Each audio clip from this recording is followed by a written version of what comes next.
Hello, everyone. Before we begin this conference, may I request a few minutes of silence as we say our opening prayer.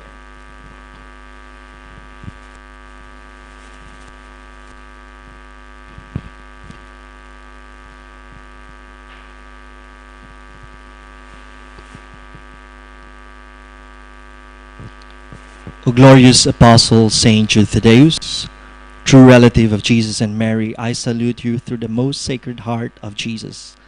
I praise and thank God for all the graces He has bestowed upon you. I implore you through the sacred heart of Jesus to look down upon me with compassion, despite not my poor prayers, and let not my trust be in vain. To you has been assigned the privilege of aiding us in the most desperate cases. Come to my aid, that I may praise the mercies of God. All my life I will be grateful to you and will be your faithful client until I can thank you in heaven. Amen. In the name of the Father, and of the Son, and of the Holy Spirit. Hello, everyone. Despite the gloomy bad weather today in the Philippines, I'm grateful to welcome you all in this first international online conference hosted by the Archdiocesan Shrine and Parish of St. Jude Thaddeus. I am architect Mariel Gamalinda, and I will serve as your moderator in this two-day conference. I'm quite sure you are all excited as I am to listen to our invited speakers as they impart their knowledge in letting us know more about our beloved St. Jude. But the question is, how much do we really know about him? So let me read the rationale behind this conference. The Archdiocesan Shrine and Parish of St. Jude Thaddeus in Naga City will be celebrating its 25th anniversary as a parish on 2022. The community sees this as a good opportunity to reflect on its faith life, which is deeply influenced by its patron. The parish community draws so much from the good apostle for its identity and inspiration. However, there is a dominant trend in the country to celebrate milestones like this through myriad of activities mostly popular in nature. The risk is that we miss the woods for the trees. Not wanting to be uprooted from its raison d'être, the parish goes back to its roots, around the tradition, devotion, the icon, and hopefully the person of St. Jude Thaddeus, its patron. We chose to take the road less traveled, that is, by immersing ourselves into the critical studies in the life, legends, and rich iconography of St. Jude. The various contemporary fields of studies today demand a full multidisciplinary approach in order to transcend age-old prejudices and traditions which need a lot of re-examining. Most especially in the case of St. Jude Thaddeus, popular piety has placed him in different pedestals, making it hard for a regular faithful to know him as a person. It is the primary motive of this online conference to lead us a fresh and greater understanding of the Apostle of the Lord. But before we dig into the chunky part of this conference, let me first give you a rundown on what's going to happen in today's session. For day one, we have invited two exemplary speakers. They will each have roughly 30 minutes of presentation, and then immediately afterwards, there will be a short open forum. We will be accommodating 1 to 3 questions from the other speakers or from our audience on Facebook. No questions will be raised until our speakers are done with their talk. Also, let us practice etiquette during this conference. This is for the other speakers. Turn off your microphones until it's your turn to speak. So I will not drag this any further. Let me introduce our first guest. He is the Bishop of the Diocese of Daet here in the Philippines, an educator by heart. He is a former director of the Naga Parochial School, a church historian with a licentiate in ecclesiastical history from the Pontifical Gregorian University in Rome. Let us all welcome our keynote speaker, Most Reverend Rex Alarcon, D.D.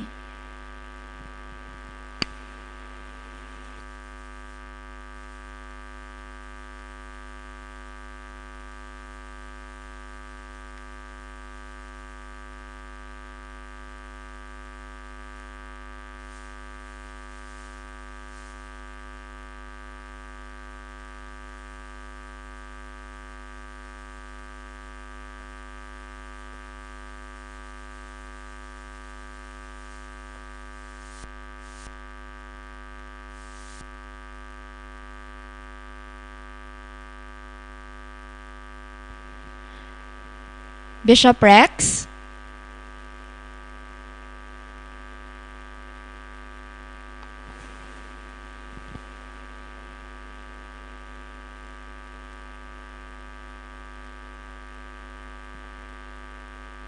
You may now start with your, okay.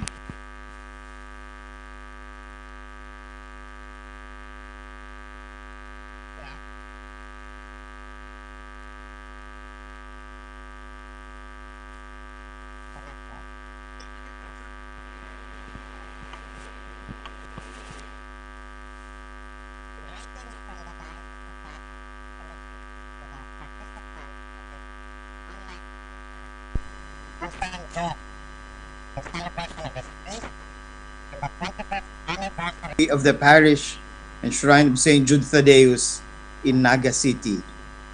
I especially greet the esteemed resource persons of this conference, Father Robert Godang, S.J. Abolandist Father, Father Philip Bersabe of the Archdiocese of Cáceres, Miss Madeline Yakal of the University of California, USA, Mr. Victor Nierva of Naga City, our host architect Mariel Mega Malinda, and our historian, church historian, parish priest, the organizer of this conference, Father Francis Tordilla. I am honored to take part in this conference. It may seem strange that on a celebration of a feast of a saint, in the time of pandemic and inclement weather, this online conference on St. Jude is being held.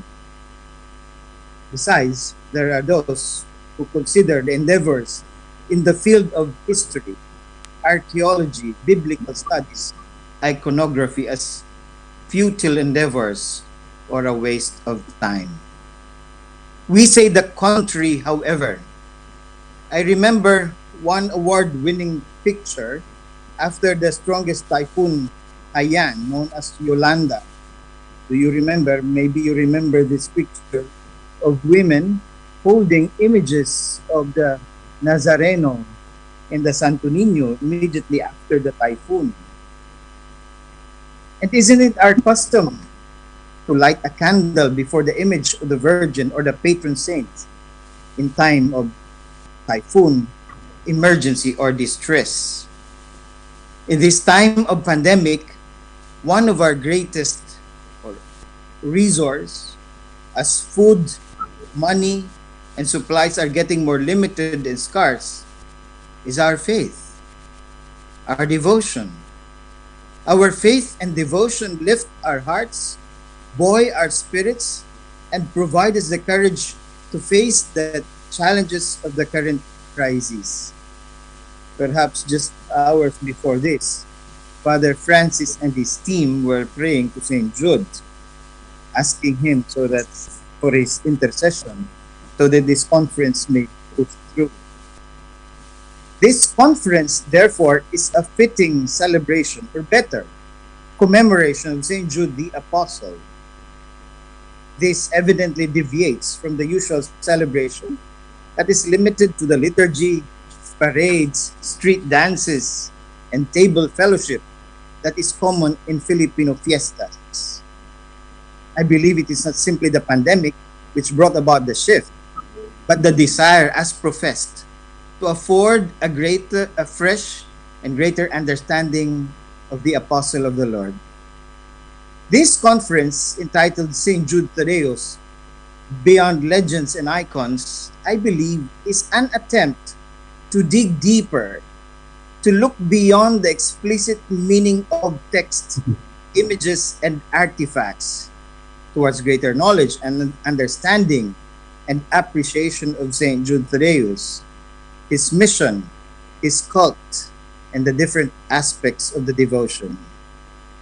Being multidisciplinary, the different vistas from history, archaeology, scriptures, and culture offer a more critical approach to the devotion, not for the purpose of destroying the devotion, but to uncover, discover, revisit, review, and perhaps revalue the way we practice our devotion, with the hope of arriving at a new and more expanded view of the devotion to St. Jude Thaddeus.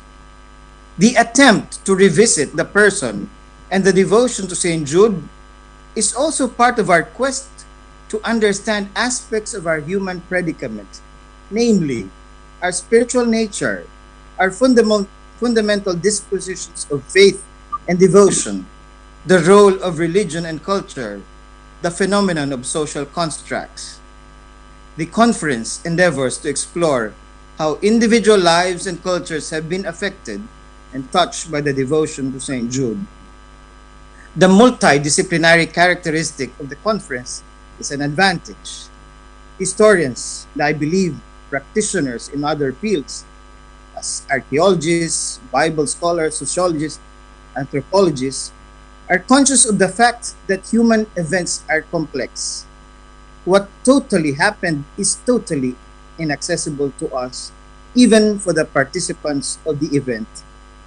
Thus, a multidisciplinary approach allows us to use varied set of lenses, likewise providing us with multiple windows through which we deepen our understanding of St. Jude and the devotion to him. This is further a witness to our aspiration for collaboration, synergy, interdependence, 21st century buzzwords. This allows for conversation that may lead to mutual enrichment of the different fields. Culture, religion, faith experience are multifaceted. No single field, no single explanation covers everything. In this regard, it is good to take note that the Pope's encouragement towards fraternal humanity also takes place in our common search and in the sharing of the fruits of our investigations. For do we not all share the same fundamental thirst for something greater than ourselves? Honest scholarship recognizes that what we present is built up on what many others have begun before us. The current conversation is not far-fetched from our quest for human fraternity. For beyond legends and icons is the devotee, the pilgrim, the human person, and the community of persons. The person who is called to transcendence. The human person who realizes that even with the use of reason, and when it reflects on its deepest foundation, it discovers that it owes its origin to something else. The human person who, as a believer, discovers and hears the voice of someone greater than him. Allow me to situate further this conference and the parish celebration within the context of secularization, where there seems to be an eclipse of religion. My intuition tells me that the conversations that will follow may hint to the phenomenon that religious narrative has always been a perennial concern and will not disappear. One sociologist says, as religion is always declining, it is always being reborn.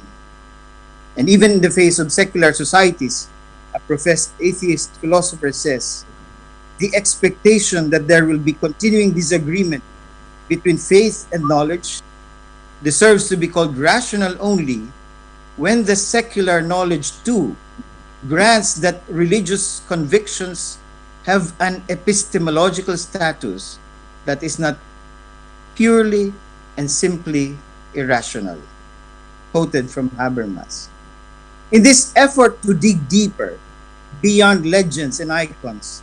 I hope that beneath the surface, we discover an interaction between faith and reason, an interaction where reason and faith limit each other. This is a positive path, according to Pope Benedict. Faith and reason are like two wings on which the human spirit rises to the contemplation of truth. Faith without reason leads to superstition. Reason without faith leads to nihilism and relativism. In the succeeding discussions, different narratives will be related in their accompanying meanings. History, and even devotion, go beyond names, dates, images, and external expressions of a devotion. Beyond the legends, the icons, and external appearances of the devotion lies a web of meaning. Moreover, these historical, biblical, archeological, and cultural explorations lead us back to our humanity, which includes the way we look at things, our worldviews. A survey and study of the past reveals not only milestones of history, but also the shifts and processes, as the current pandemic has forced many shifts in our lives. Thus, we delve into our culture, our spiritual heritage, our identity. May we be able to connect some dots as archaeology, history, biblical, and cultural studies seek to find connections between people, places, events, and records.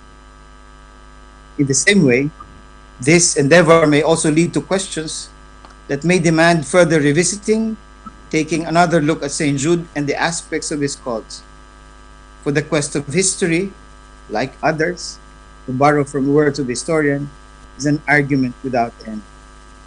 Human affairs is dynamic.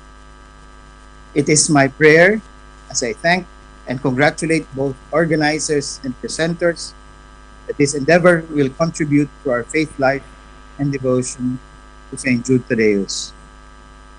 In addition, our interest in the saints, their cult, miracle stories, images, and icons partly indicates our search for cures, solution to concerns, our need for help, as those who go to St. Jude bring their desperation to him, hoping for a miracle.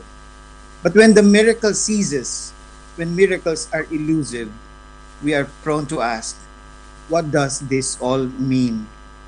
This question, I see, is at the core of our presentations. Finding the answers is like embarking into contact tracing, when we pose the right questions to arrive at a meaningful answer. As we revisit the life story, the historicity, the popular religiosity, the archaeological facet of the devotion to St. Jude, may we recognize the value of popular religiosity, where we come to realize that evangelization is inculturation. Pope Francis says, being human means being at the same time the father and son of the culture to which one belongs. This conference, I hope, will enable us to see the very important role of popular piety. Popular piety enables us to see how the faith once received becomes embodied in a culture and is constantly passed on. Next year, 2021, will be the 500th year of Christianity in the Philippines. Once again, the mission to evangelize is put before us. We are grateful for the gift of faith and the missionaries who brought the faith. This online conference can be considered a modest contribution to the 500th year anniversary celebration of the Philippines. Pope Francis says in Gaudium Evangelii, whenever a community receives the message of salvation, the Holy Spirit enriches its culture with the transforming power of the gospel. The history of the church shows that Christianity does not have simply one cultural expression, but rather remaining completely true to itself with unswerving fidelity to the proclamation of the gospel and the tradition of the church. It will also reflect the different phases of the cultures and peoples in which it is received and takes root. Once again, thank you and congratulations to all the participants, the resource speakers, organizers of this online conference on St. Jude Thaddeus, as I greet the entire parish on its 25th year of existence on this feast of St. Jude. I wish you all a meaningful conversation.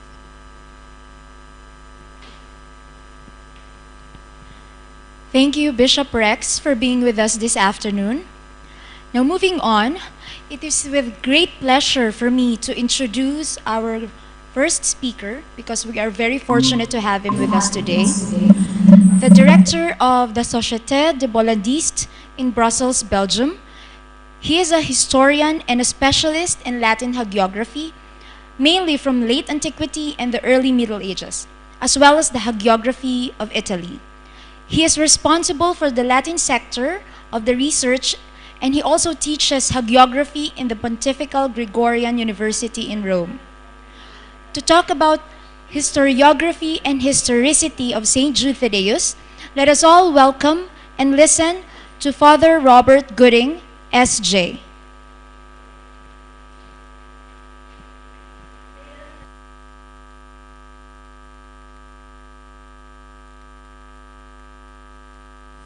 Hello?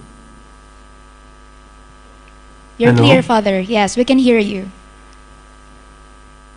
I don't the sound. Hello? The Hello, sound? Father, you can hear me? Can you hear me now? Father, can you hear me? Father Robert? Hello? Hello, hello? Hello, Father, can you hear me? Hello? Hello? Yes? Yes, I hear you. Do you hear me?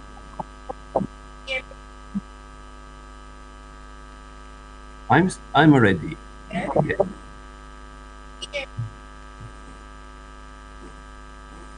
Magandang hapon po sa inyong lahat.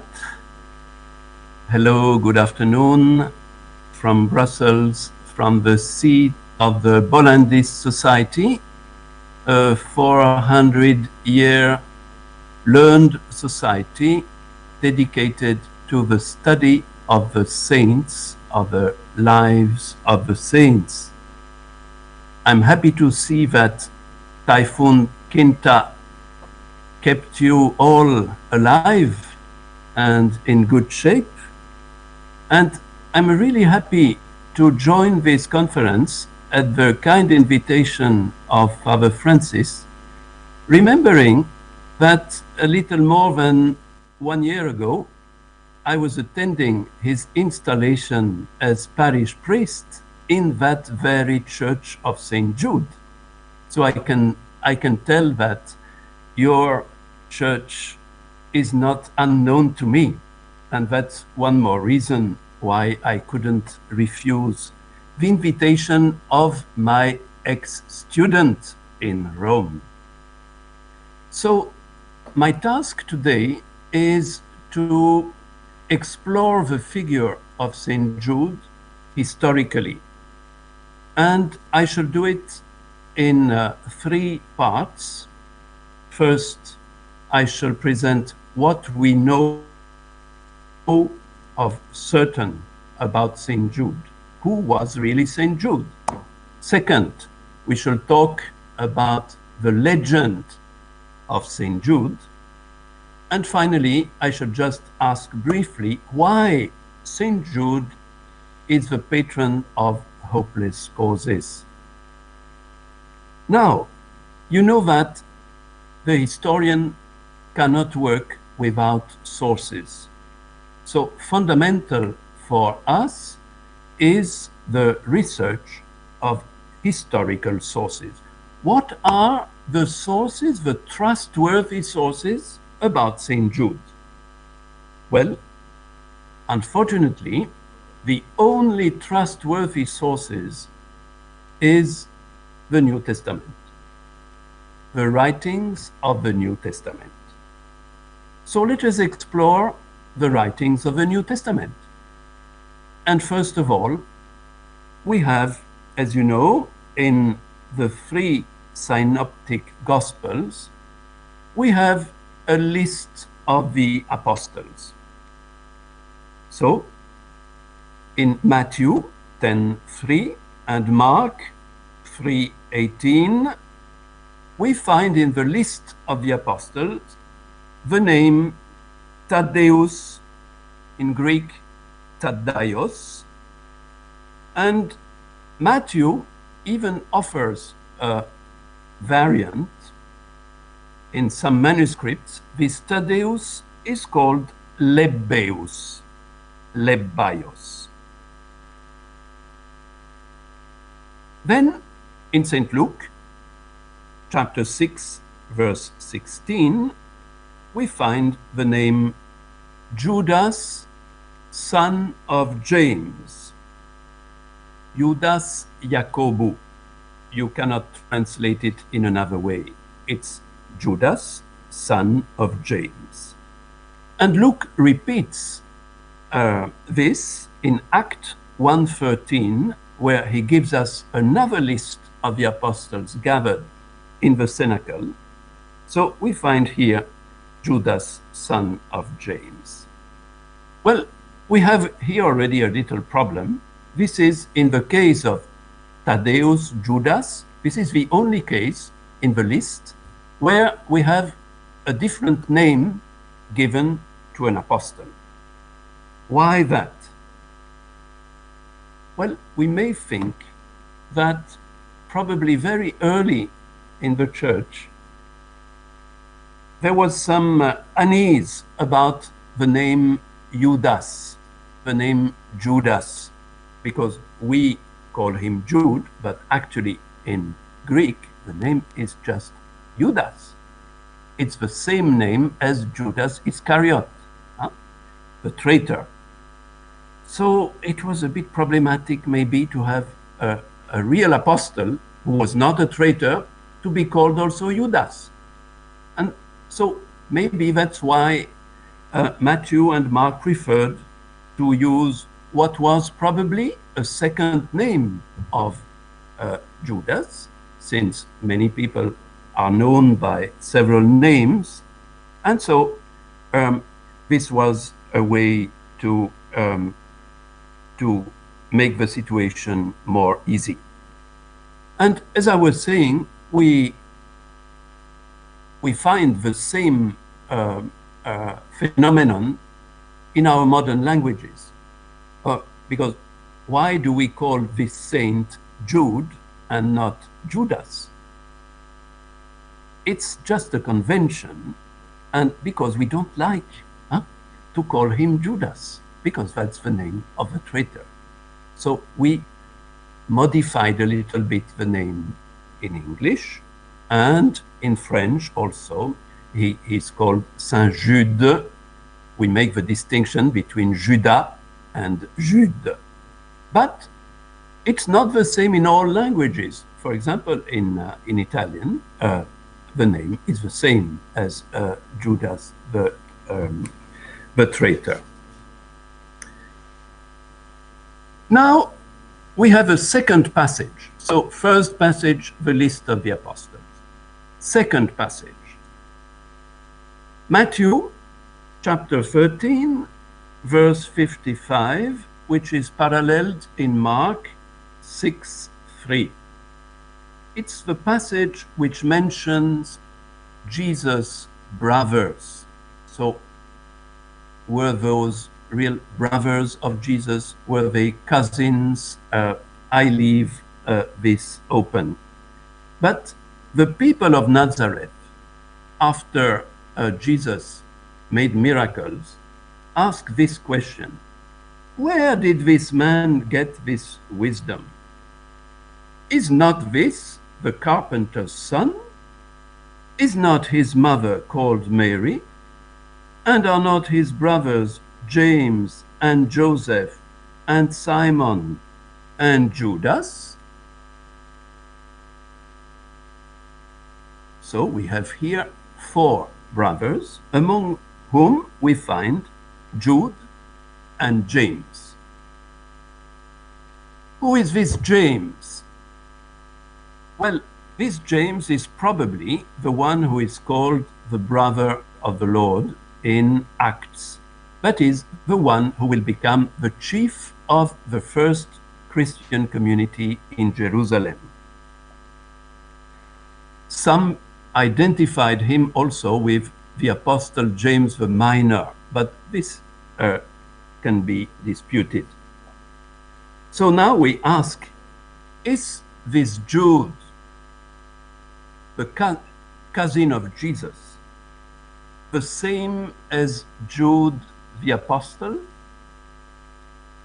Well, we don't know, but it's a possibility.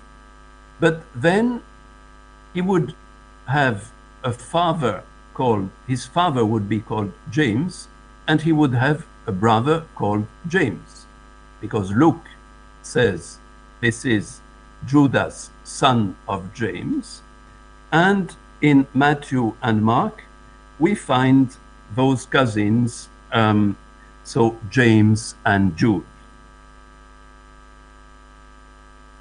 Third passage, the letter of Jude in the New Testament claims to have been written by Jude, brother of James. So this is probably the same one mentioned among Jesus' brothers or cousins. But is he the apostle? This also can be disputed. But here I leave, of course, the study of the letter of Jude to Father Philip Francis Bersabe, who will talk about it. We have a fourth passage, and this is a very strong one, in the Gospel of John, chapter 14, verse 22-23. John writes, this is during the Last Supper. It's during the Last Supper. And Judas, not Iscariot, said to him, Lord, how is it that you will reveal yourself to us and not to the world? Jesus answered him, those who love me will keep my word, and my Father will love them and make our home with them. So here, John confirms the name of Judas, which we find in the lists of the apostles in Luke. And we are really very lucky here because we receive from St. John a sentence, ipsissima verba, the real words pronounced by St. Jude. We don't have such words from every apostle. There are some apostles who are completely mute in the whole gospel. We don't know one word of them. So at least from St. Jude, we are very lucky because we have this sentence. Lord, how is it that you will reveal yourself to us and not to the world? And we can thank St. Jude because thanks to his question, Jesus gave us this wonderful response. Those who love me will keep my word, and my Father will love them, and we shall make our home with them. Thank you, St. Jude, for that. So this is all from the historical sources. So what do we know as certain about St. Jude?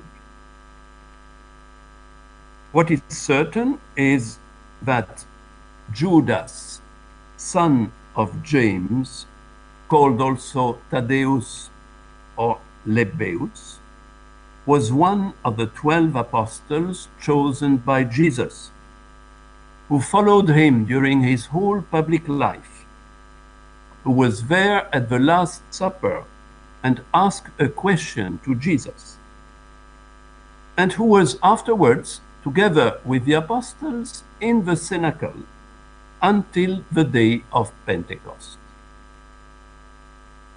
This is certain. What is possible is that this same Jude may have been the brother of James, the brother of the Lord, the chief of the community in Jerusalem, and the author of the letter of Jude. This is an open question. It is a possibility. It is not a certainty. Second point, the legend of St. Jude.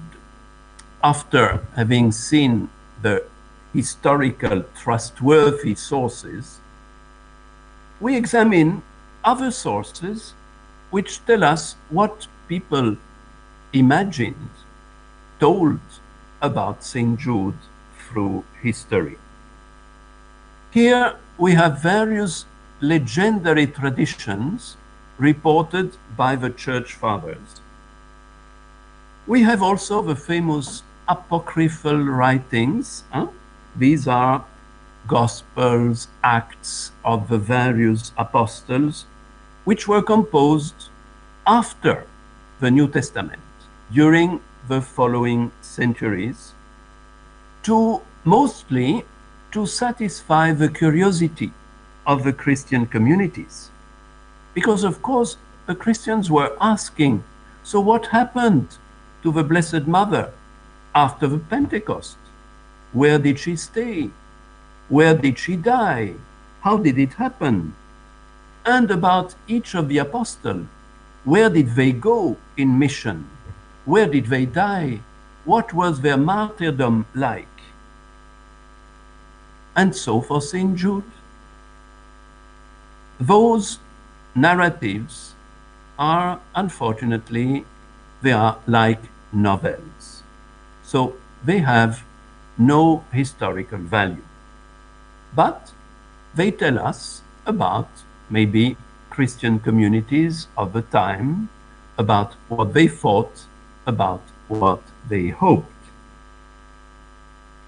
So a first notice is found in the great church historian Eusebius of Caesarea in his ecclesiastical history.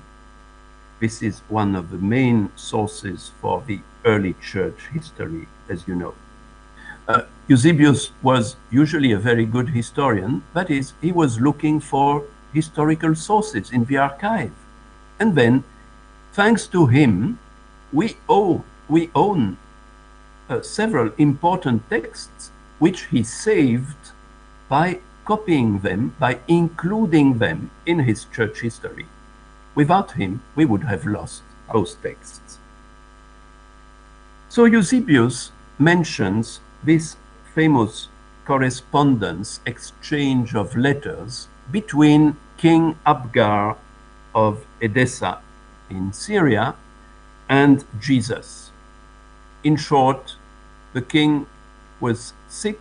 He had heard about Jesus' fame, about how he cured so many sick people. So he wrote him a letter and told him, look, please come to me in my city and heal me. And Jesus answered, well, sorry, my mission is mostly here in Palestine, but I shall send you someone. And so after Jesus' ascension, Eusebius writes, after Jesus' ascension, the apostle Jude sent the disciple Thaddeus to Abgar. You see how we enter here in a very complicated thing, because we have two different people now. The apostle Jude sends a certain Thaddeus, and this Thaddeus is said to be one of the 70 disciples, not one of the apostles. So in Eusebius we find a kind of So separation between Jude and Thaddeus. They are not anymore the same. They become two different persons. Then in a later tradition, Thaddeus becomes himself the messenger. He brings back to the king the famous cloth with the image of Jesus, and which will then become also an attribute in the iconography of St. Jude. But I shall not go far further in this, because I know that Father Francis will treat in detail all this legend of the so-called Mandilion. So, further in the legendary aspect of St. Jude, a father of the church, Pseudo Epiphanius of Salamine, adds to the story of Eusebius that Thaddeus was sent to Edessa as a missionary, and that he died in Berit in Phoenicia. Berit, that is the city of Beirut in Lebanon. And Saint Jerome also reports that legend. So here we have one place where Saint Jude is said to have been as a missionary. So that is Lebanon, where he died. But according to another source, which is an anonymous list of the apostles specifying where each apostle went in mission and where he died, so that's also an apocryphal writing. So according to that list, Jude would have been a missionary in Libya, and he would have died a martyr in a place called Rebek in Egypt.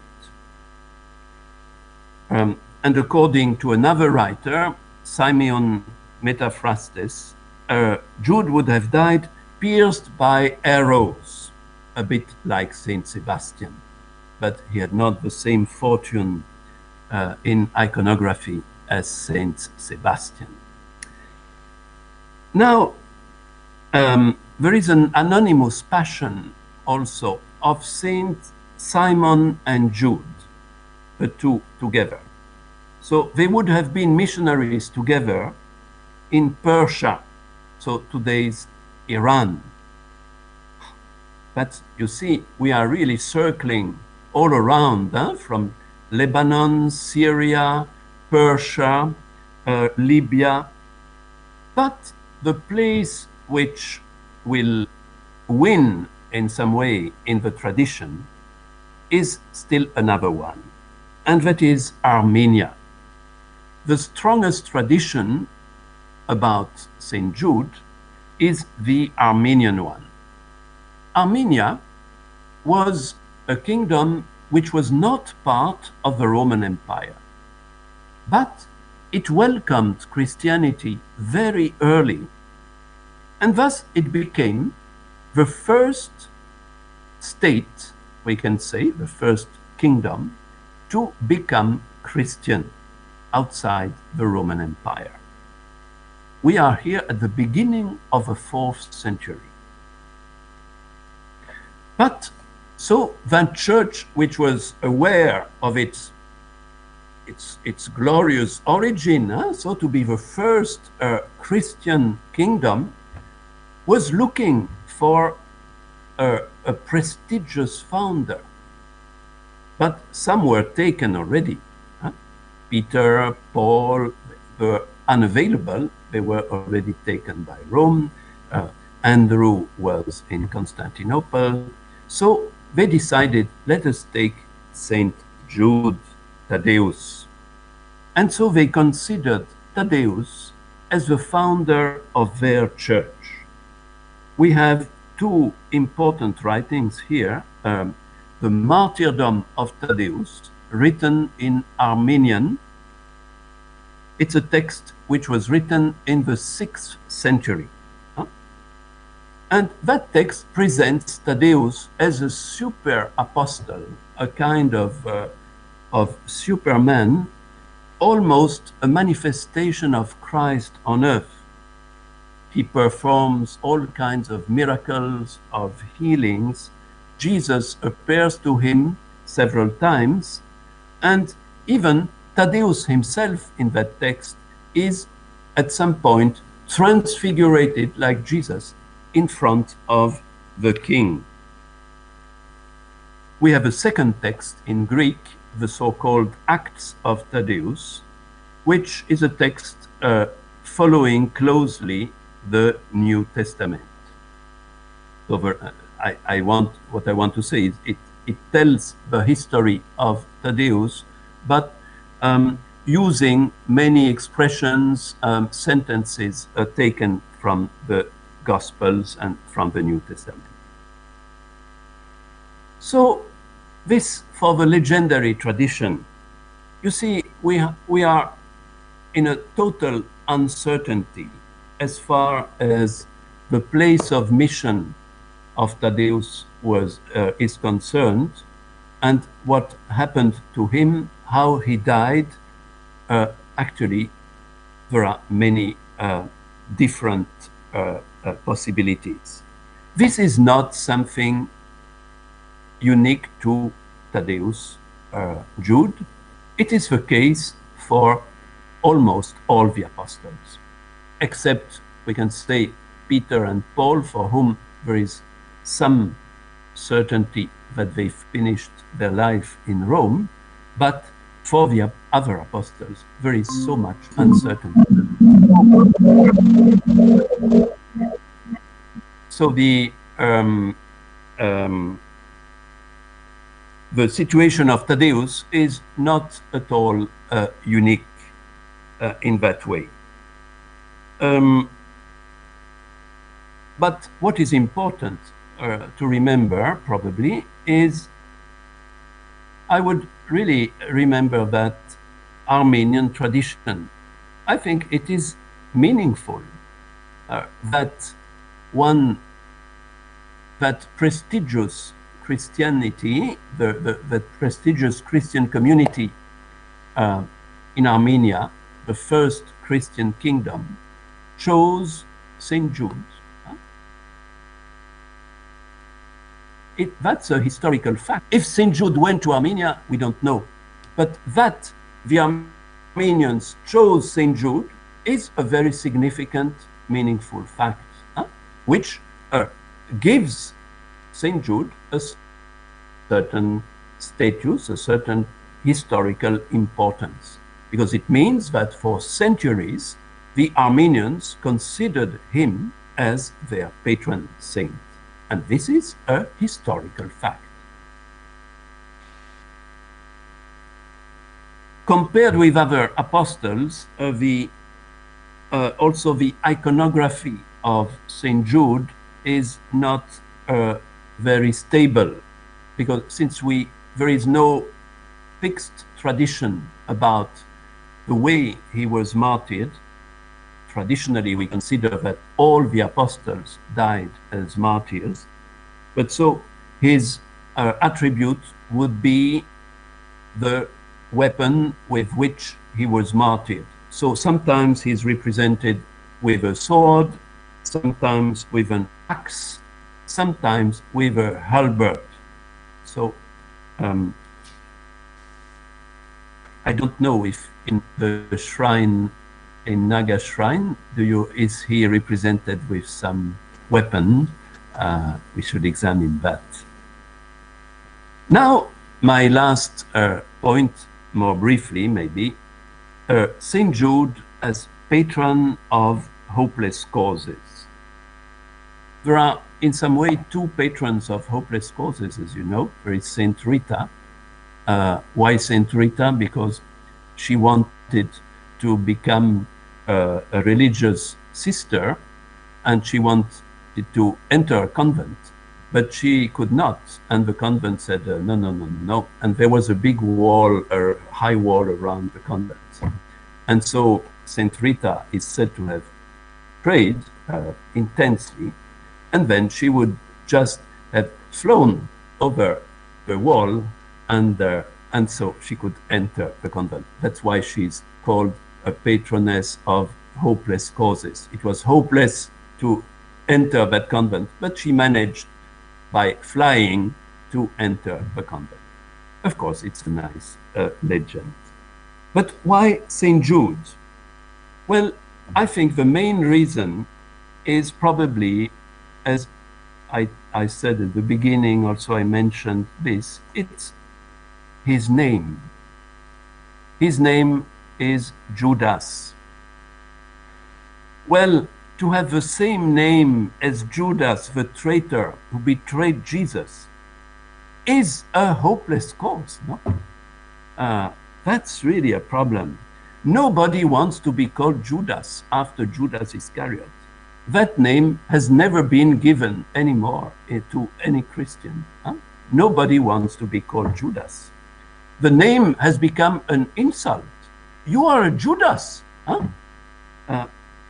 It's just as after World War II, nobody would be called Adolf because of Adolf Hitler. So that was forbidden. Forget this name. So the name Judas was a hopeless cause. But despite this name, Jude was able to become a missionary, a saint, a martyr, and to be honored by the faithful. And so that's why probably he became the patron of hopeless causes. First, in Europe, maybe not as famous as Saint Rita. I see that here in my city, in Brussels, we have a famous chapel of Saint Rita where there are many devotees, but there is no cult for Saint Jude here in Brussels. But where Saint Jude acquired much success as patron of hopeless causes was in the United States of America, where the devotion started in Chicago in 1929, and the year is not casual, it's the year of the great economic crisis, which created so many jobless people. So it was a terrible moment. And at that time, when it was introduced, Jude was almost completely unknown in the United States. But he came to become one of the most popular saints. Actually, it was a Claretian father, a certain Father James Thorpe, who founded a national shrine of St. Jude in Chicago in 1929. And so it was very successful, especially among women originally from Southern and Eastern Europe, as well as from Ireland. Well, here we have reached the end of this little talk. So I think you have at least two reasons to invoke and to keep invoking St. Jude, who was, I hope you are convinced now that he had a real existence. And at least we know a few things, a few certain things about him. So first reason, he's the patron saint of your parish and of that shrine, which is also your parish.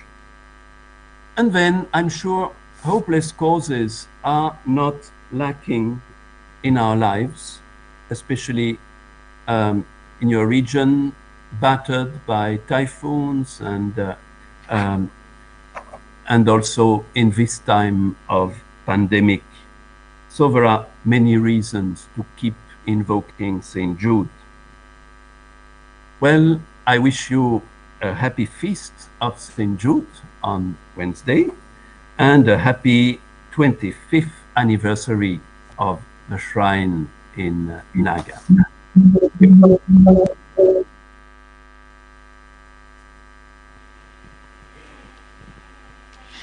Thank you, Father Robert, for a very informative and enlightening presentation. Now, at this point, we can now open the floor for questions, clarifications, or reactions.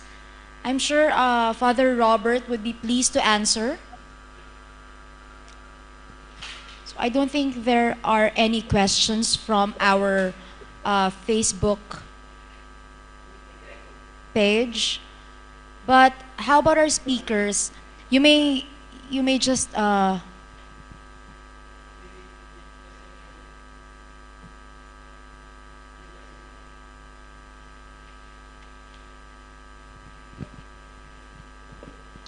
Good.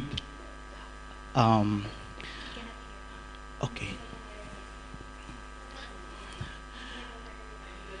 Good morning, Father Robert. Hello. Hello. Do you hear me? Can you hear me? Yes, but there is much echo. Echo. There's Unfortunately. much echo. Okay. Can we adjust the technical side?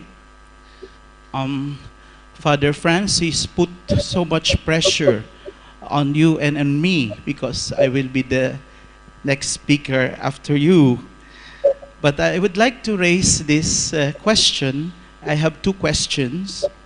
But before my question, I would like to commend your very erudite, very scholarly development of the topic, the historiography and historicity of St. Jude. First question, Father. You said that John chapter 14, verse 22 is an ipsissima verba of St. Jude. Can we really consider it as an ipsissima verba of St. Jude, or the words of the evangelist St. John being put into the mouth of St. Jude?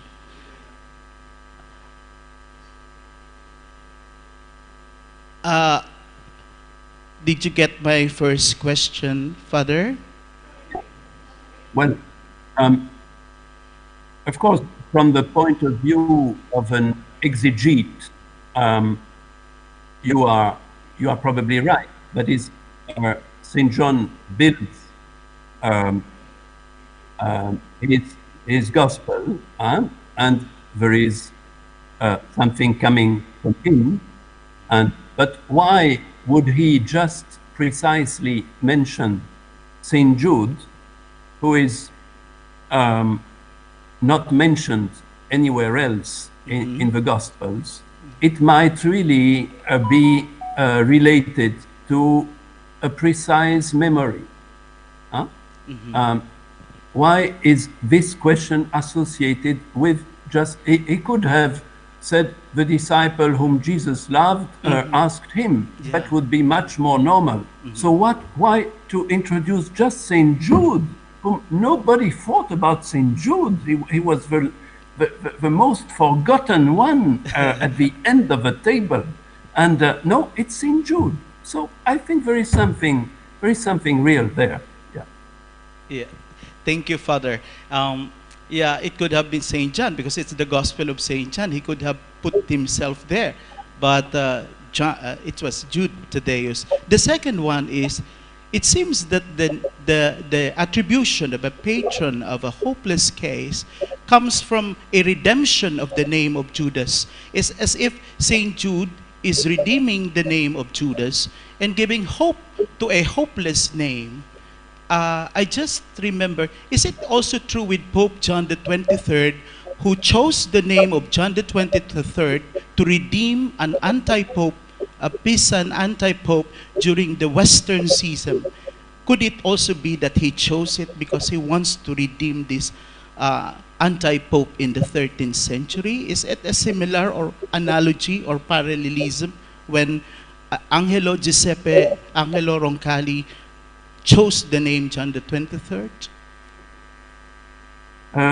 Father, I'm sorry, but the sound is very difficult to catch. So if someone could repeat the question in a clearer. This is better.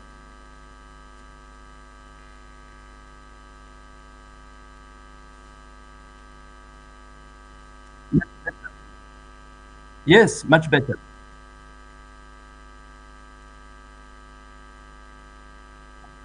As linked to the patron of the hopeless case is a case of redeeming the name of Judas. It's just like nobody wants to assume the name of Judas because of the history. Now Jude is redeeming the name. Is it parallel also with the saint we celebrated last October 11 when Angelo Roncalli, who chose the name John the 23rd to redeem the name of an anti-pope during the Western Schism, the Pisan, Pisan anti-pope, who is also John the 23rd. Could it be that he is also redeeming that name of John the 23rd? Well, there was probably much less to be redeemed in the case of John the 23rd. I think mostly the fact is that Angelo Roncalli was a historian. He had studied history. He had made historical research. And by choosing the name John the 23rd, he wanted mostly to show that there had been a John the 23rd already, but he was considered as an anti-pope. So he would just take over the same number. But I'm not sure he intended to redeem anything. It was more a way of establishing who is a legitimate, who is an illegitimate pope. And the main reason for his choice was, of course, the name of John, more than a mission to redeem an anti-pope whom everybody had forgotten already about. But John was surely his name of choice. Yes. Thank you very much, Father. Thank you.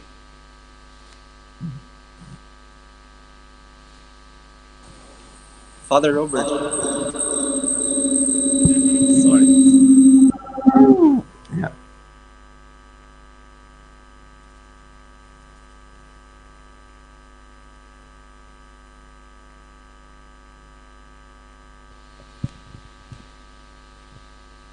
Father Robert, do you still have time for one question?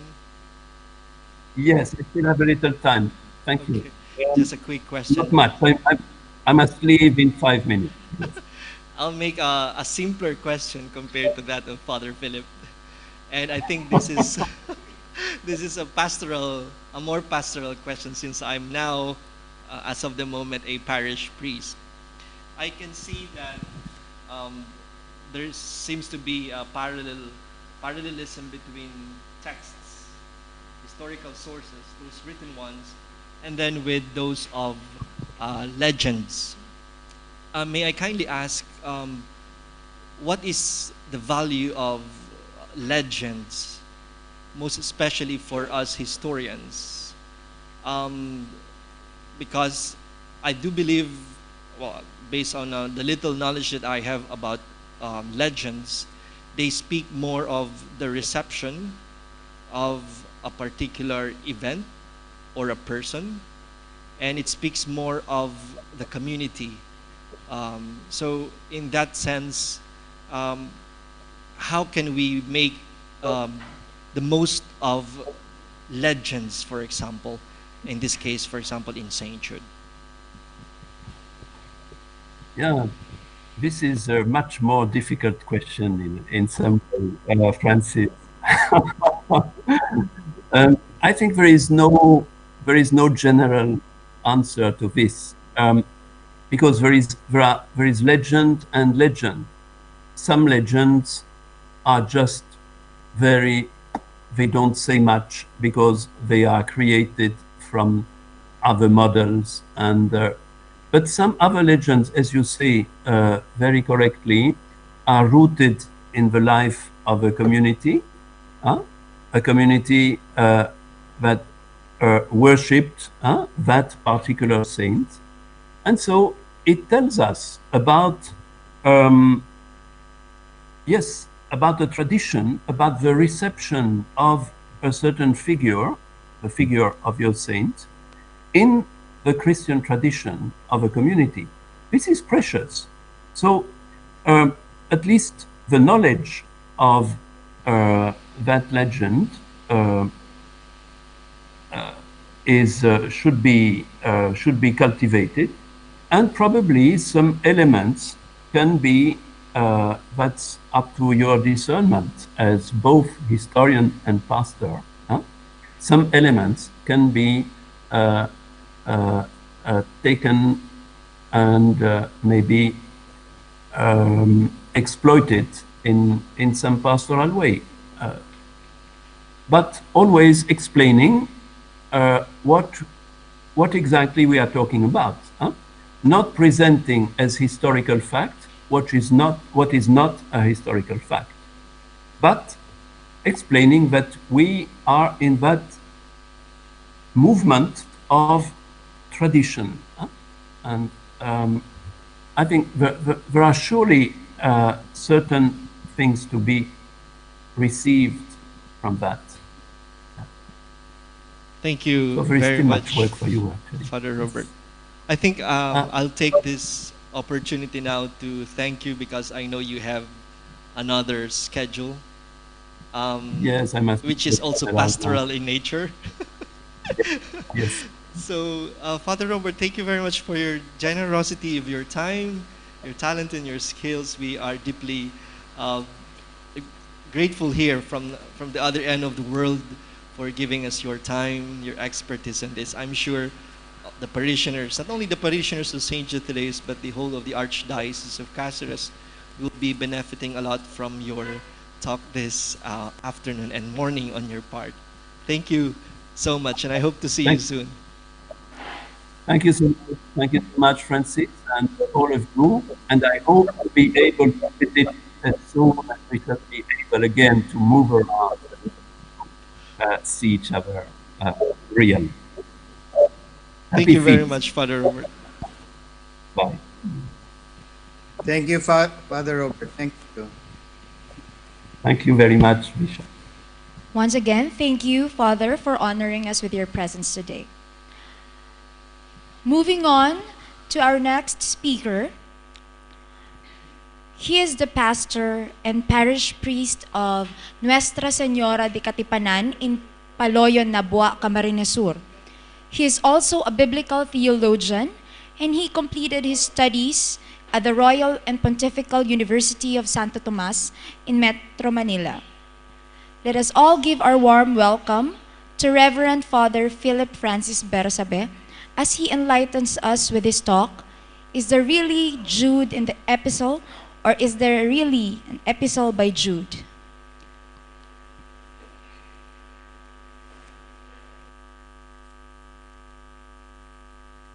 Is there really Jude in the epistle, or is there really epistle written by Jude?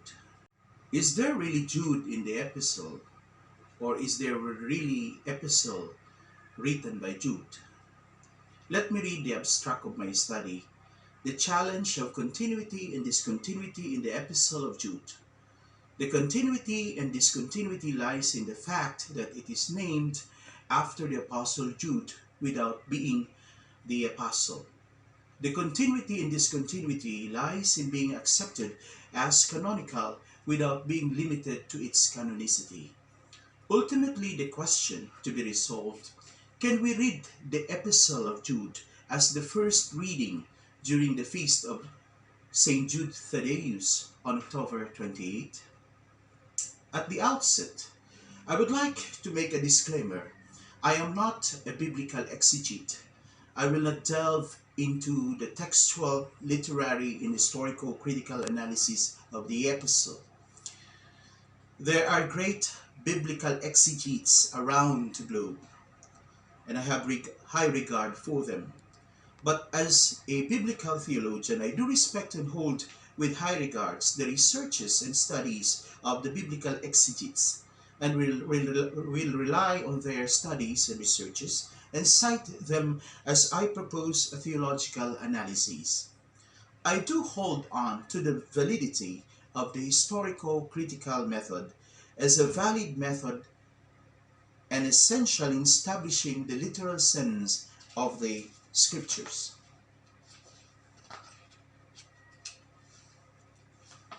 As affirmed by Pope Pius XII, Divino Afflante Spiritu, published on September 30, 1943, and the Pontifical Biblical Commission, The Interpretation of the Bible in the Church, published April 23, 1993.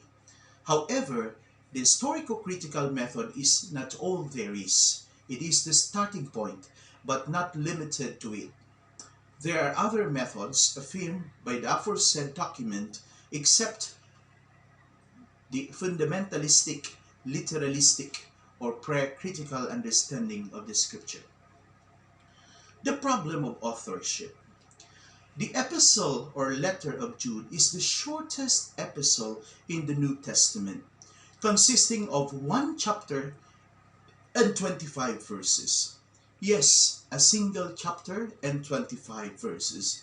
No wonder why D.E. Rowston calls it the most neglected epistle or book in the New Testament. It is now of minority opinion among biblical scholars that it refers to the Apostle Jude, one of the 12. There are still who hold on to the traditional view of authorship, the stricter understanding of authorship.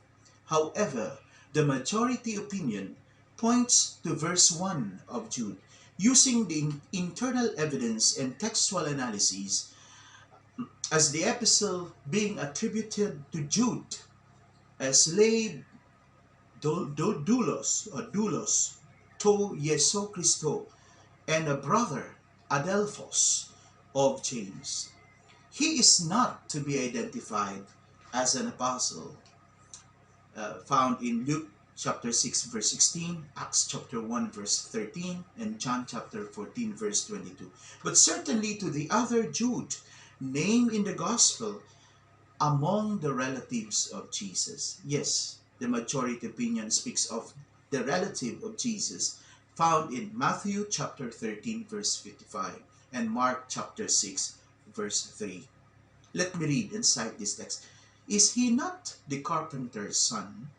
Is not his mother named Mary, and his brothers James, Joseph, Simon, and Judas? Matthew 13:55.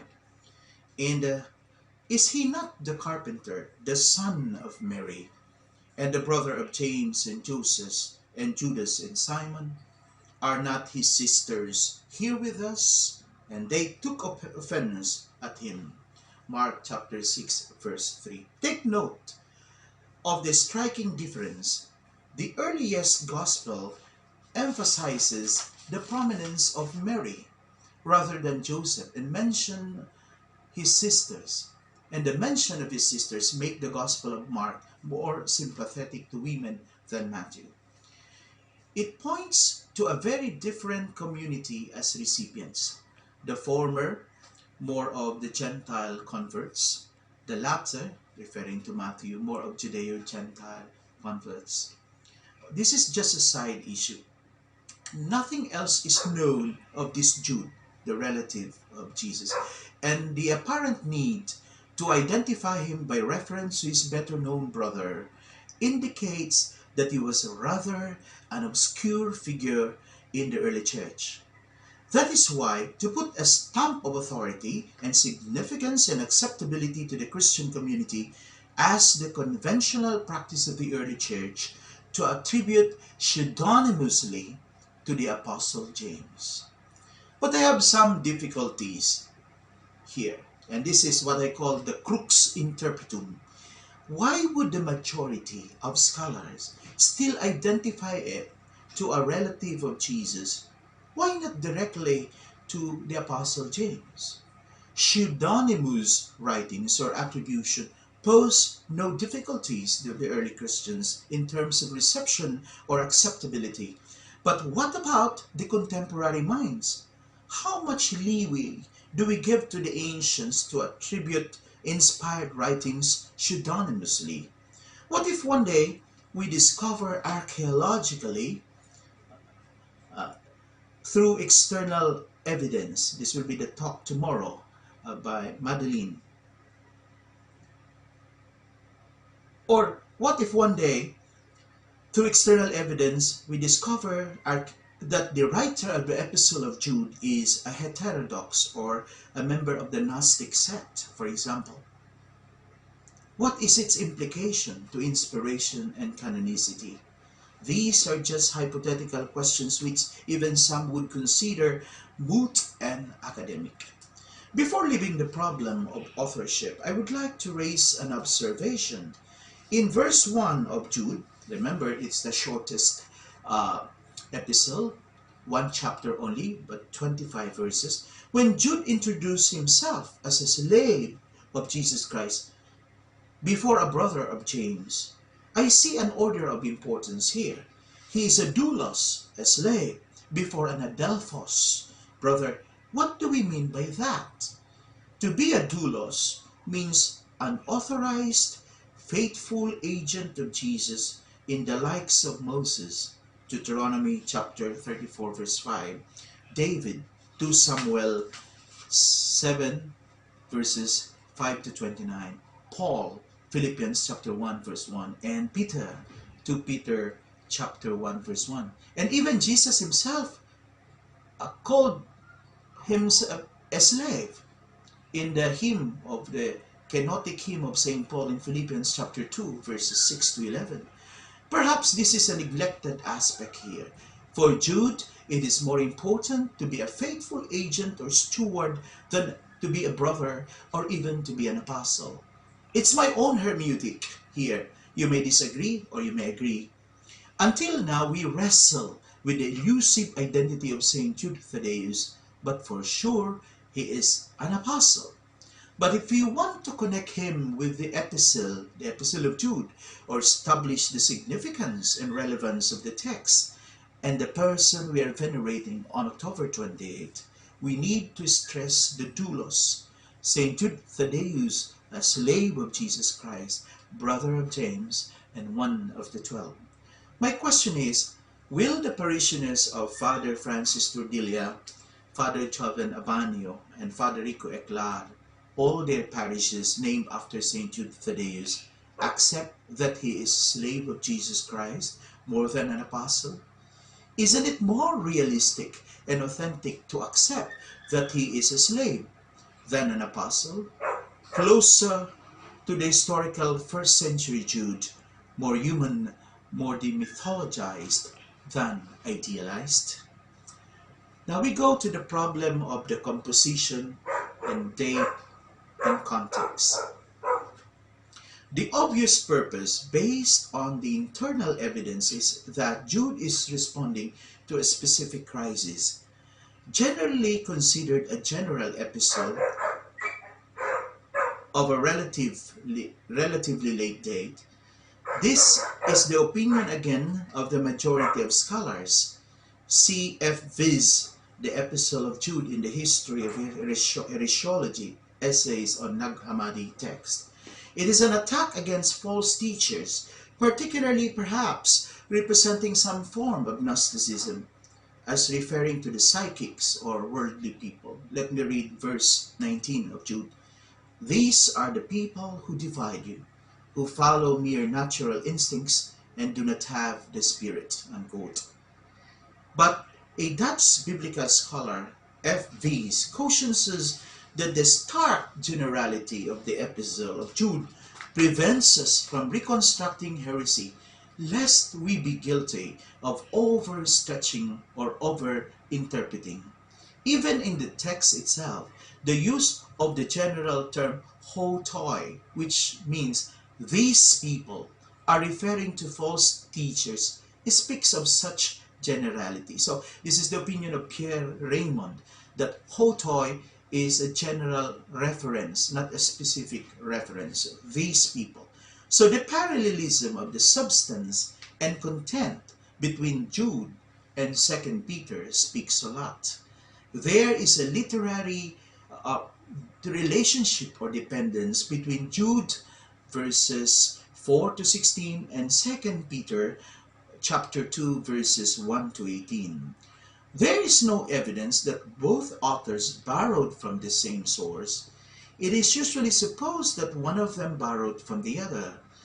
Jude seems to antedate 2 Peter because he cites two Jewish apocryphas, or two Jewish apocryphal works, the Assumption of Moses in Jude verse 9, and the book of Enoch in Jude verses 14 to 15, as a part of his structured argument. Second Peter omits such references, since there was a controversy in the early church about the propriety of citing non-canonical literature that included legendary materials. So it is more probable that the later writer of 2 Peter would omit such references than that he would add them. So therefore, it points that Jude is earlier than 2 Peter. Biblical scholar E. Ellis tells us that the author of Jude shows a remarkable knowledge of diverse materials, both documents and widespread traditional perceptions and expressions. Aside from allusions to the two Jewish apocryphas, he quotes apostolic predictions, that is in verses 18 to 19. He refers to Genesis for examples, for verses 5 to 7. And he knows the Jewish legend in verse 11. So for Ellis, the biblical scholar, this suggests a sophisticated church with rich resources, which is in the process of affirming the consistency of a faith given once and for all with both Christian and biblical materials. Hence, for the majority of the biblical scholars, including Pierre Raymond, the Epistle of Jude, if I may summarize, is a pseudepigraphic epistle whose author calls on the spirit and authority of Jude. So we can summarize now the argument of the majority scholars on the later composition of the Epistle of Jude around circa the end of the 1st century or the beginning of the 2nd century or Common Era, or even later. So there are about, if I may not be mistaken, there are about 4 arguments for the later composition of the Epistle of Jude, which point to the fact that it was not really the Apostle Jude who really wrote the epistle. First, the author referred to the apostles as figures of distant past. So in verses 17 to 18, when the writer, the author of the Epistle of Jude, speaks of apostolic predictions, observe, and let me quote, "But dear friends, remember what the apostles of our Lord Jesus Christ foretold. They said to you, in the last times there will be scoffers who will follow their own ungodly desires." So here, the author of the Epistle of Jude recall the predictions of the apostles. So it seems that the apostles are distant, rather relatively far from him. Second, faith in the Epistle of Jude is understood as a body of doctrine handed down by a process of tradition. You can find that in Jude verse 3. So it is a characteristic of an early Catholic writings. There is a tradition now being handed down. So the doctrine is a kind of a body, a collection of doctrines. Let me read verse 3. "Beloved, although I was making every effort to write about our own common salvation, I now feel a need to write to encourage you to contend for the faith that was once for all handed down to the Holy One." So the concept of handing down in the Greek paradosis, it speaks of established doctrines and rules and established community. So tradition is a technical term already in the first Christian community, and it is already a technical term in the Epistle of Jude. So if we can make a reference between also the tradition which Paul, the first Christian community, speaks of in the Corinthian community, in 1 Corinthians chapter 11 verse 23 and 1 Corinthians chapter 15 verse 3. But brothers, dear listeners, you can find, if you observe the verse, it seems that Jude had an earlier draft or an earlier writings that are now extinct or lost. So what remains only is the extant letter. The only remaining letter of Jude is the epistle of Jude. Why did I say that? Observe the text. Verse 3 of Jude. Beloved, although I was making every effort to write to you about our common salvation, I now feel a need to write to encourage you. So, St. Jude was writing the community even before this epistle of Jude. But what we have now is only the epistle of Jude. The earlier writings are lost. Third argument for the later composition of the epistle of Jude, the author's competence in Greek. The style, the language shows a Hellenistic background which is not possible for a Jewish follower or even a Jewish apostle of Jesus. The fourth argument for a later composition is that the Gnostic character of the errors envisaged fits better into the early second century than a period several decades later. Here we can establish now the continuity and discontinuity of the epistle of Jude.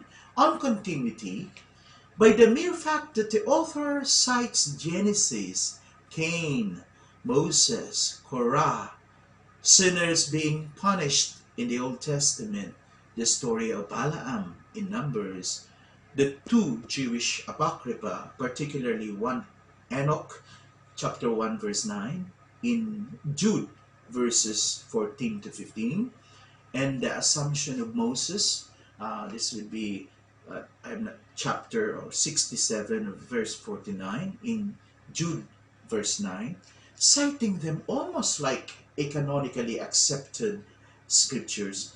Hence we can find the epistle of Jude rootedness in Judaism, presupposing Jewish Gentile readership or Gentile converts to Christianity, familiar with the Jewish apocrypha.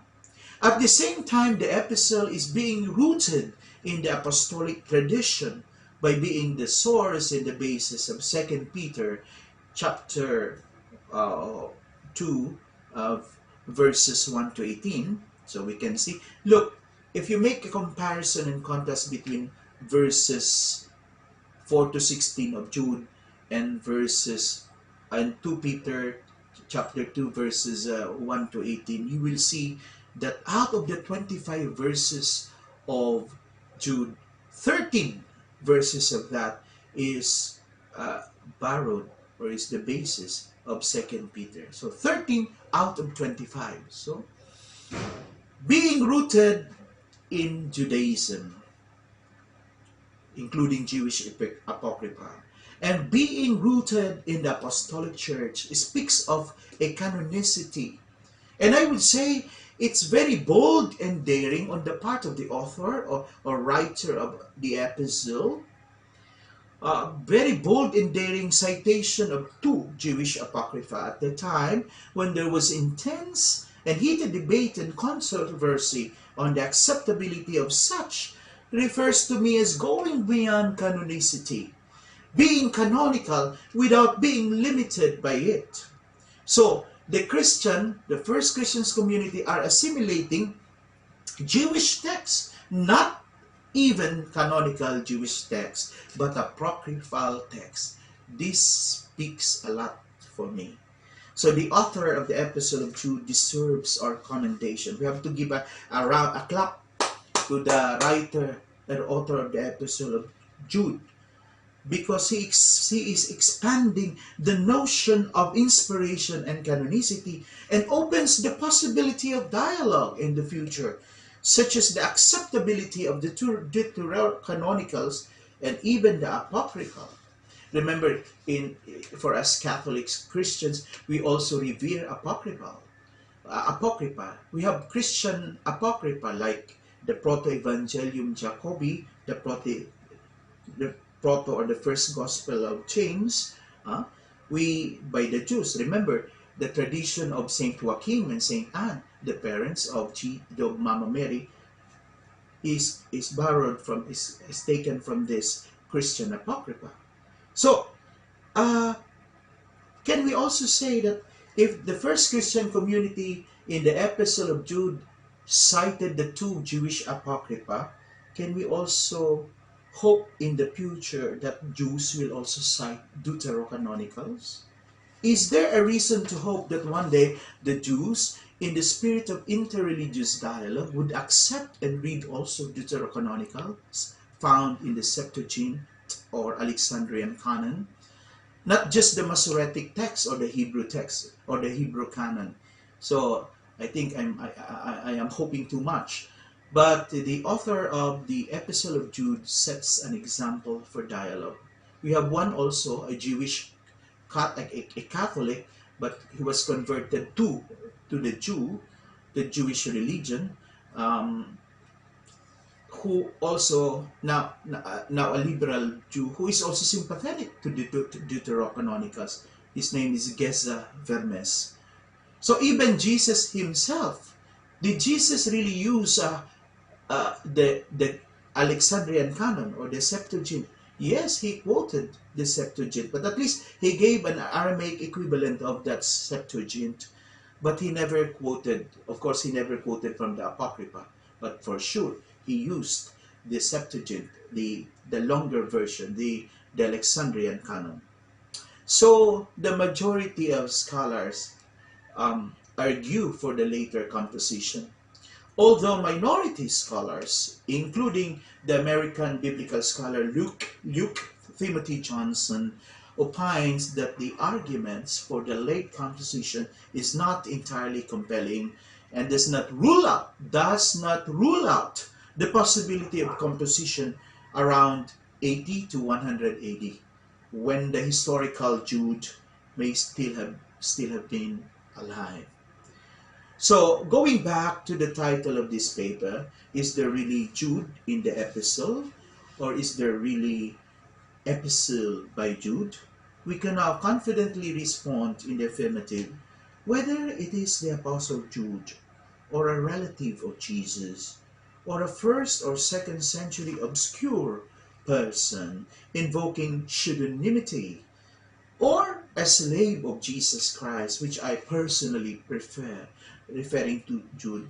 There is Jude in the epistle, and that Jude is worthy of acceptance. And with regard to the epistle, which I prefer over letter, because when you speak of epistle, it is public in nature, and it needs to be read in the congregation aloud or read.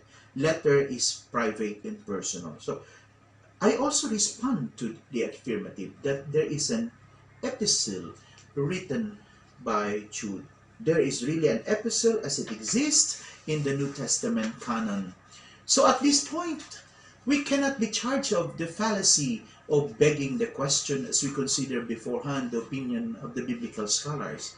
The problematic concerning the authorship and the date of composition and the addressees and the specific crisis will remain open-ended and subject to continuing debate and discussions relative to the findings of modern biblical scholarships, including historiography and historicity, which are distinguished Father Robert Godin, S.J., a church historian from Gregorian University Rome, delivered prior to my talk. The dialectic or the problematic does not prevent us from answering the million-dollar question which I posed at the beginning of my talk in my abstract, which is I suppose, very relevant, pastorally speaking, I being also a parish priest, and to the parishioners and devotees of St. Jude Thaddeus. Let me repeat that million-dollar question, or the ultimate question to be resolved. Can we read the epistle of Jude not only liturgically, but biblically as the first reading during the feast of St. Jude Thaddeus on October 28th? But before that, I would like to ask the question, particularly to the liturgists, if they can also resolve this problematic or this crux interpretum. How was the date October 28 determined as the feast day of Saint Jude Thaddeus? What is the basis or criteria for establishing the date in the church liturgical calendar or ordo? I think this is even more problematic and mysterious, the date, rather than the person of Saint Jude Thaddeus. But I take comfort and solace in the fact that we don't celebrate the date, but we celebrate the person, the event itself. So there is a huge difference between chronology and history, or historiography and history. This is which is the forte of our first speaker, Father Robert. From the point of view of a biblical theologian, I would answer in the affirmative, yes, and I'm sure Father Francis Tordia will be very happy with this. Yes, we can read the Epistle of Jude as the first reading during the feast day of St. Jude Thaddeus on October 28 for the following reasons. I will cite 4 reasons, and this is now the last part of my talk, because my pet dog is already complaining outside. But never mind, a Dominican must have a dog, because there is a Dominican means Dominicanes, the dogs of the Lord, and the dogs are very faithful to their masters. No? So sorry for that digression, just to lighten up the mood and to make a lighter, a serious topic. So what are my 4 reasons why the Epistle of Jude can be read, or must be read, or should be read, it ought to be read as first reading during his feast day on October 28th. Number 1, principle of tradition. It follows the principle of apostolicity. So if the Epistle of Jude comes from rich apostolic tradition, even if its authorship is pseudonymous, we are able to establish it based on internal evidence from the text itself, from the epistle itself, which establishes the literal sense of the scripture. By the way, the literal sense is the expressio auctoris, the expression of the author himself or herself as expressed in the text received. Literal sense is no longer the intentio auctoris, because precisely the author is no longer around and we cannot establish his or her intentions. So the epistle of Jude is the objective text which establishes the literal sense, and not the subjective intention of whoever is the historical author, which is now impossible to decipher and which we are not physically and morally obliged to do. So since we cannot read the intention of the author, and we have to rely on the text itself. So in the past, when we speak of the literal sense, we speak of the intentio auctoris, but now it is the expressio auctoris, what we receive as a text. And when we wrestle with the text, we are finding its literal sense. So there is a saying, textus sufficit, literalis sensus manifestat. So the text suffices for itself, and the literal sense is manifested in the text itself. So this is now the forte of the biblical exegetes, to wrestle with the text. The second reason or principle why we can read the Epistle of Jude on his feast day as first reading is the principle of reception. So the first principle is tradition, the second is reception.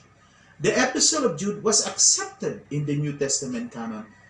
It was accepted by the first Christian community, even in the third third century in use the papyrus number 72 and the papyrus number 78, and even in the Moratorian canon, and even in the Council of Carthage, Orange, and the Council of Hippo, Augustine accepted this.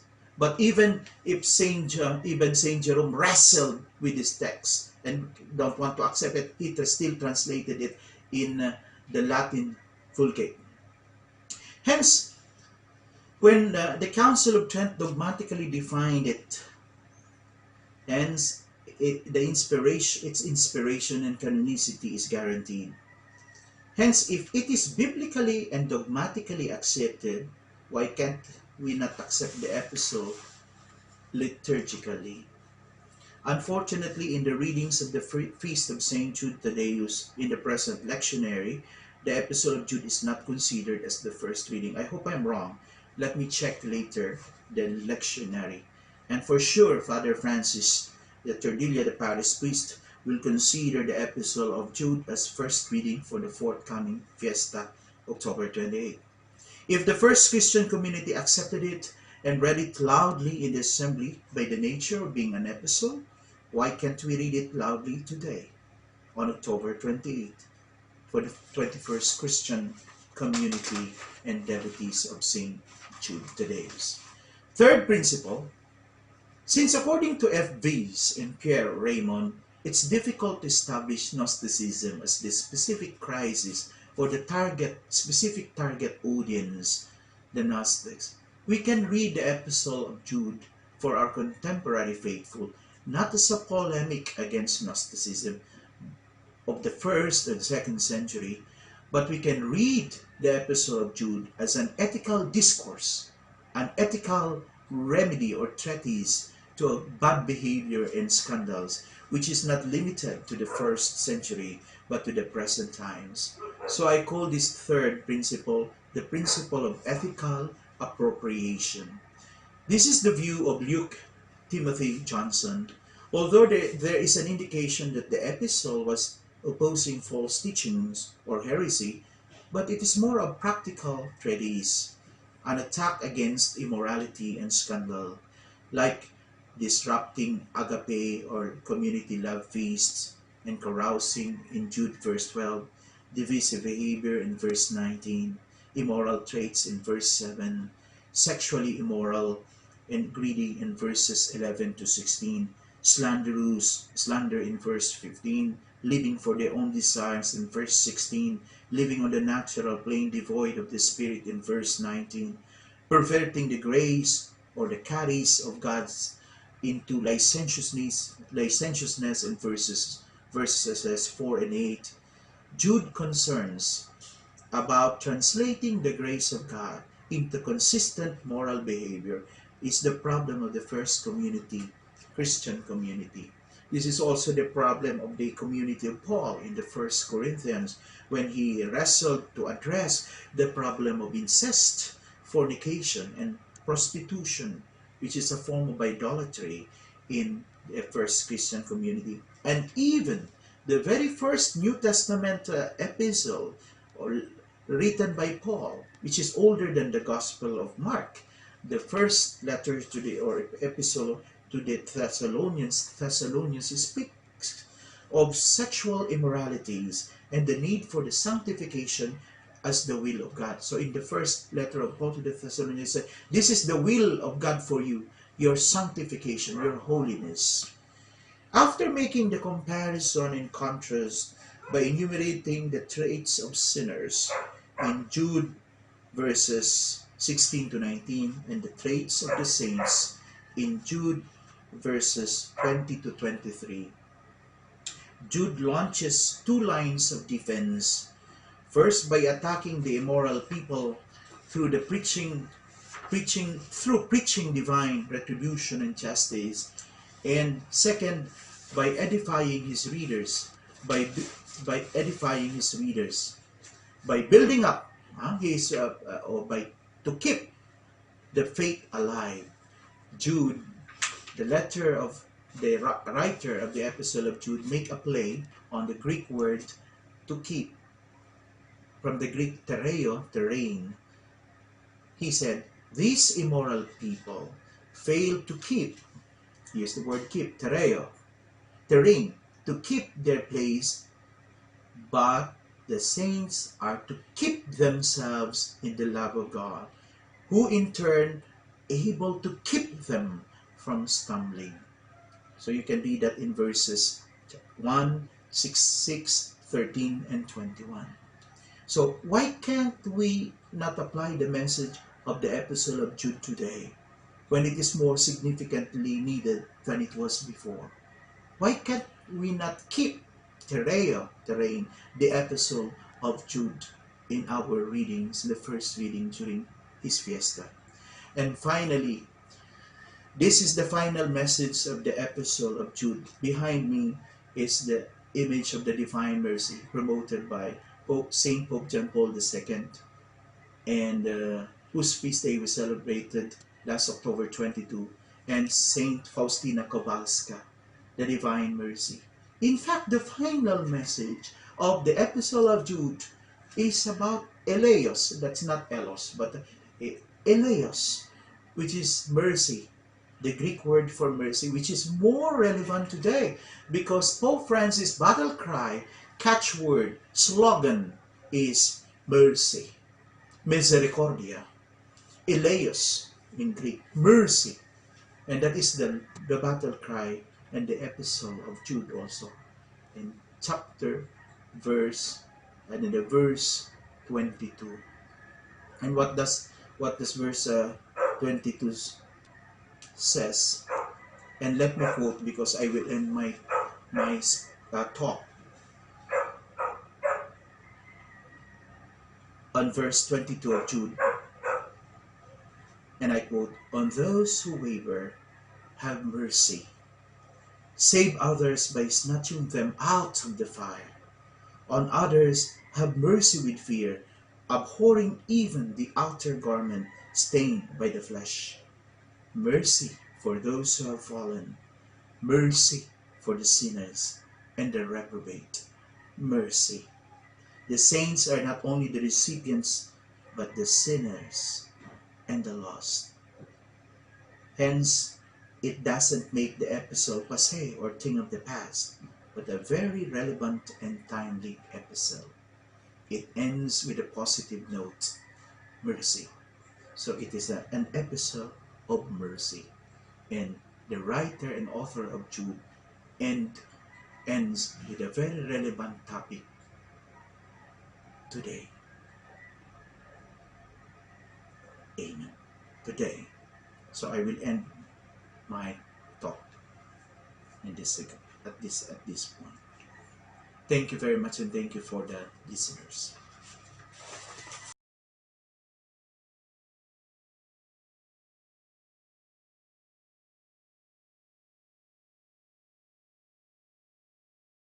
To amaze us when you generously share your thoughts and your insights.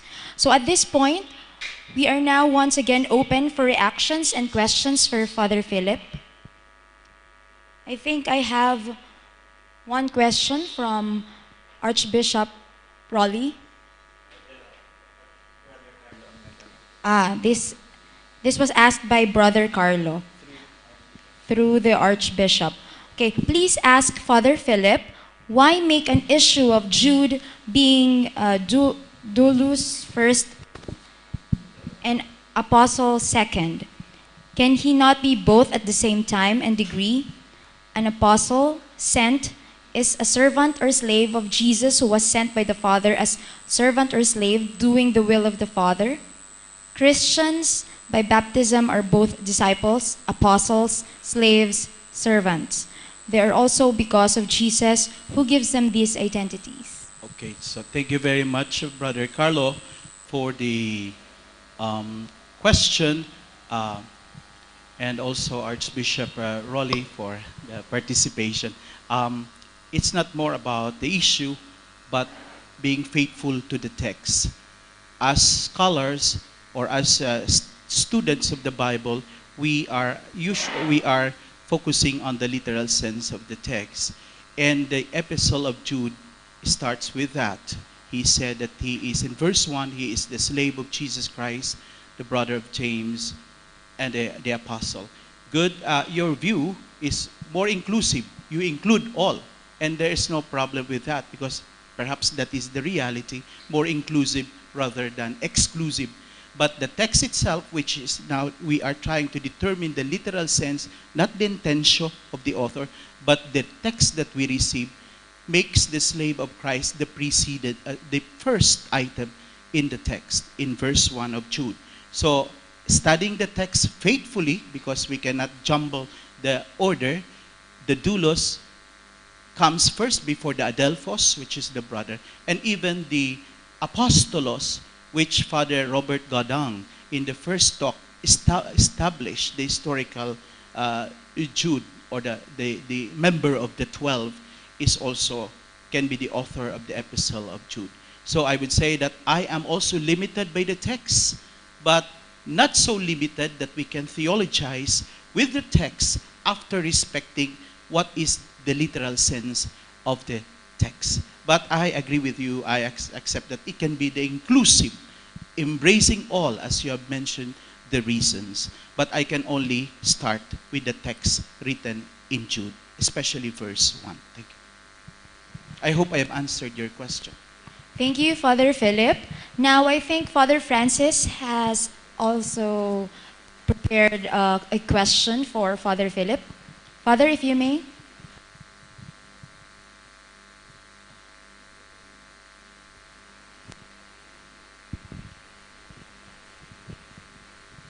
Okay, thank you very much, Father Philip, for that very scholarly treatment of the epistle of St. Jude. And right now, as of the moment, my parishioners are listening to you outside of the church and starting, they're waiting to start their novena.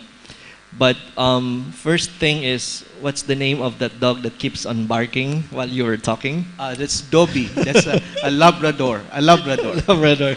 Okay, I think. But seriously, well, basically, what you told us, what you shared this afternoon, is that the Epistle of Saint Jude, but most especially the authorship of the Epistle of Saint Jude, could be, as agreed by majority of the scholars, would be pseudepigraphic in nature. That means it is a possibility that Saint Jude did not write the letter himself, but it is attributed to him. Therefore, how much can we glean from the text?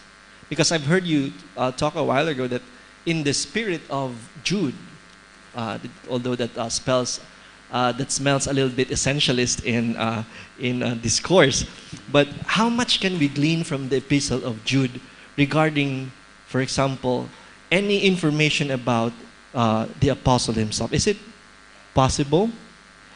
Because, as you have said, the spirit of Jude is there. And what spirit is this, and how much can we glean from the epistle itself? Yeah, as I have said, that the pseudepigraphic epistle, or the pseudonymous authorship, is actually the opinion of the majority scholars, Pierre Raymond, F. Vies, et al. But there are some, the minority, especially Luke Timothy Johnson, who speaks of the minority. Therefore, there is a continuing debate. They have not resolved the authorship of this, whether it's really the historical Jude, the member of the 12, or a brother of James, etc. So it's an open-ended question. So if you ask me how much in the text itself limits that question, because what we can only find in the text. But perhaps the calling of the Spirit is the same principle that Father Robert Godang says why in John chapter 14, verse 22, among all others, why did the ipsissima verba, it was Judas Thaddeus who asked the Lord and not the other apostles. So in a way, the name, the relevance of Judas is as one of the prominent apostles, next perhaps to Peter, as the head of the apostles, merit the attribution of an epistle to this man. So for me, by the mere fact that the epistle is addressed or named after Saint Jude, it makes sense. So I cannot argue with other than why it was not named other to the other. I would just like to cite an example. As a Catholic Christian, I would rather embrace the Epistle of Jude as written by Jude rather than the apocryphal, the Gospel of Philip, the Gospel of Thomas, the Gospel of Judas. They are all apocryphal. They are not inspired, but can be a good readings. But as I have mentioned, the principle of traditio and receptio, it was accepted by the New Testament, the Christians in the New Testament canon. Therefore, I would add that it's really for me we prescribe it and we attribute it to Jude. So I hope I have satisfied the answer of the one who invited me and gave me so much pressure as a parish priest of Nuestra Señora de Katipanan. Okay, I don't think we have any more questions. Thank you very much, Father, for being with us today. At this time, let me call again our beloved rector and parish priest, Father Francis Tordelia, to give us a short summary of what transpired today and also to extend his word of thanks to our speakers. Thank you very much, Ara, for facilitating the whole thing. Just a quick summary of what happened this afternoon. Well, we have two brilliant speakers who shared their talents and expertise, most especially their precious time in getting to know more about St. Jude. These are from two disciplines. The first one was a historian, and of course, the second one is a biblical theologian. It's two different disciplines, but basically giving us information relevant to getting to know more the Apostle of the Lord, our patron, St. Jude Thaddeus. Well, first of all, I would like also to thank Bishop Rex, who has been always generous also of his time and talent for giving us the keynote address. Well, from the start, he was inspiring me and pushing me to organize more or less a scholarly effort for historians. Well, probably this could pass for that effort. And the talk that Father Robert gave us is, well, basically he spoon-fed us with all the necessary things that we need to learn about Saint Jude, most especially the sources. Where do we go to find the sources about Saint Jude Thaddeus, the historical sources? Then we have the legends according that gives us an idea of who Saint Jude is, that is portraying the reception of the community of the Apostle of the Lord, how they understood him, how they asked questions about him. And lastly, why is he the patron of hopeless cases? Well, because he practically redeemed the name of Judas the traitor, the one who betrayed the Lord. And of course, Father Philip, with his exquisite presentation of the Epistle of Jude, he gave us an idea of the different kinds of authorship. Well, in this case of biblical authorship, to be more precise, that biblical authorship does not necessarily mean the literal authorship. Sometimes it is attributed to a particular person. And this is not new in the Bible. Several authorship are attributed, for example, to Moses, and then we also have David, for example. And of course, he gave us all the necessary details of peering into what the Epistle of Jude is all about. To whom is he addressing it? What's the topic? And of course, the different possibility. We have also the liturgical questions on why can we not read, for example, the Epistle of Jude during his feast day, for example. Well, of course, we can always do that. We can always use it as a first reading. And of course, why it's October 28. Well, of course, partly it was also answered by Father Robert Godang, or Goding, for many Italians. And because on the day, the martyrdom of Simon and Jude happened, and that is how at least the Bollandese fathers have appropriated or have introduced it. And so I guess that's all about it. And I'm very grateful in behalf of the Archdiocesan Shrine of St. Jude Thaddeus and our parish to all the key persons who contributed on this first day of our conference. We still have tomorrow.